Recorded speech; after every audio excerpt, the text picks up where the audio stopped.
বাইরে যখনই ঝুপঝুপ করে বৃষ্টি পড়ে তখনই মনে হয় সন্ধ্যেবেলাতে চায়ের সাথে একটু কোনো স্ন্যাক্স জাতীয় কোনো কিছু হলে একেবারে মন্দ হয় না। কিন্তু সারাদিন কাজের পর আবার সেই স্ন্যাক্সের জন্য অতিরিক্ত টাইম বের করাও তো সম্ভব না। তাই আজকে স্ন্যাক্স হবে একদম ঝটপট। কয়েক টুকরো পাউরুটি নিয়ে নিয়েছি এখানে 3-4 পিস মতন। সেই পাউরুটিগুলোকে খুব ছোট ছোট করে টুকরো করে নিচ্ছি, আর এই ছোট ছোট টুকরো পাউরুটিগুলোকে নিয়ে নেবো একটা মিক্সিং জারের মধ্যে। নিয়ে একটু কয়েক সেকেন্ডের জন্য ব্লেন্ড করে নেবো, তাহলেই কিন্তু একটা ঝুরঝুরে পাউরুটি আমি এখানে পেয়ে যাব। শুধুমাত্র আজকে স্ন্যাক্সের জন্য না, যে কোনো ধরনের স্ন্যাক্সের জন্য কিন্তু এই ঝুরঝুরে পাউরুটিটা ভীষণ কাজে লাগে। আর নিয়েছি এখানে দুটো সিদ্ধ ডিম। ডিমগুলোকে একটু লম্বালম্বি ভাবে পাতলা পাতলা করে ছিঁড়ে নেবো, ঠিক যেরকম ভাবে আমি দেখাচ্ছি এরকম ভাবে ছিঁড়ে নিলে একটু বেশি ভালো হয়। দুখানা ডিমই এখানে চিড়ে নেওয়া হয়ে গেছে। এবার এটা বাটিতে করে একটু সাইডে রেখে দিচ্ছি।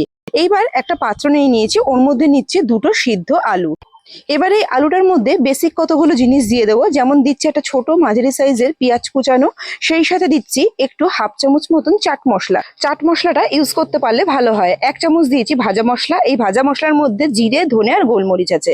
সেই সাথে দিচ্ছি স্বাদ মতো নুন আর একটু স্বাদ মতো লঙ্কার গুঁড়ো দিয়ে খুব ভালো করে আলুটাকে মিশিয়ে নেবো। আলুটার সাথে মশলাগুলো খুব ভালো করে মেশানো হয়ে গেছে। এবার চলে যাচ্ছি পরবর্তী স্টেপে।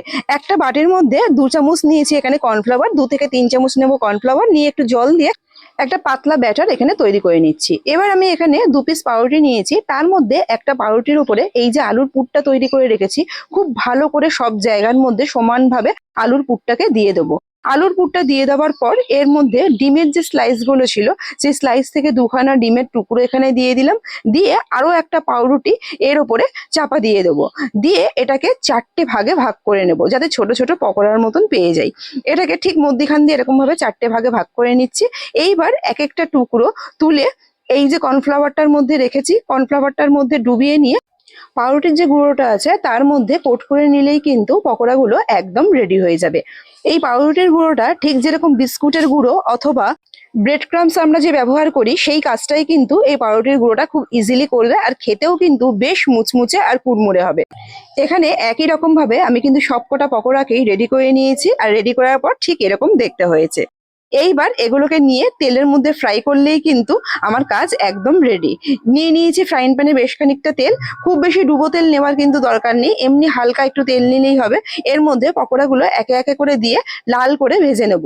আর লো হিটে ভাজারও কোনো দরকার নেই, হিটটাকে হাই রেখে সবকটা পকোড়াকে ভেজে নিতে হবে। মোটামুটি আমার পকোড়াগুলো ভাজা হয়ে গেছে, লাল লাল ব্রাউন করে আমি এখানে পকোড়াগুলোকে ভেজে নিয়েছি। এবার নামিয়ে নিয়ে যে কোনো ধরনের সস অথবা কাসুন্দির সাথে খেতে কিন্তু দুর্দান্ত লাগে। আজকের রেসিপি আর ভিডিও যদি ভালো লেগে থাকে প্লিজ একটা লাইক করে দেবেন। রেসিপিটা যদি ইউটিউব থেকে দেখে থাকেন প্লিজ আমার চ্যানেলটা একটু সাবস্ক্রাইব করে দেওয়ার অনুরোধ রইল। আর যদি ফেসবুক থেকে দেখে থাকেন আমার পেজটা একটু ফলো করে দেবেন। অনেক ধন্যবাদ।